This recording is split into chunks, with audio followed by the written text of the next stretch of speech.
es un curso que se viene haciendo aquí en el CENEAN hace más de 15 años, algunos años incluso con varias ediciones.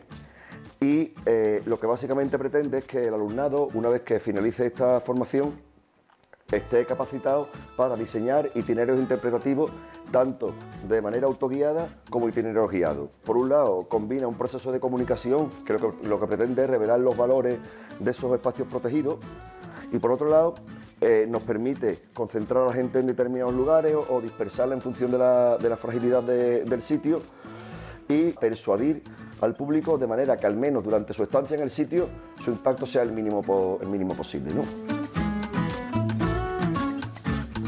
La elección de un sitio más o menos ideal para desarrollar un itinerario interpretativo, sea guiado o autoguiado, básicamente va a depender en realidad de dos cosas, aunque hay una más que podríamos añadir, ¿no?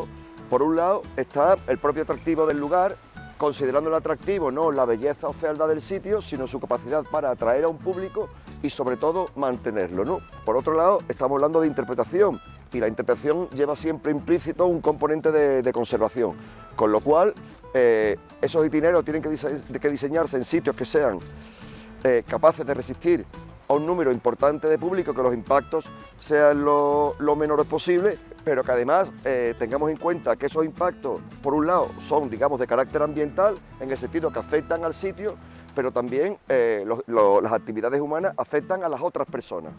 Entonces, estaríamos hablando tanto de impacto ambiental como de impacto social, ¿no? Y por último, hay una tercera cuestión importante y es que ese sitio necesita disponer de unas cualidades que le permitan instalar determinados equipamientos, tan sencillos como unos aparcamientos, pero también, si cabe, pues unos servicios de atención al público, un kiosco de recepción, etcétera, ¿no? Aunque desgraciadamente en la mayoría de los casos nos estamos encontrando en España con itinerarios muy largos, la realidad es que los itinerarios interpretativos ideales tienen que ser cortos. ¿Por qué? Pues porque el concepto de itinerario interpretativo de alguna manera se asocia al concepto de paseo, no tanto con ganas de aprender como de comprender lo que ocurre allí, ¿no? Por otro lado, ya he dicho antes que la gente impacta sobre la gente, con lo cual es mucho más interesante un itinerario circular en que nadie se va a encontrar con otras personas que ya han hecho ese itinerario. Y lo más importante, ¿no?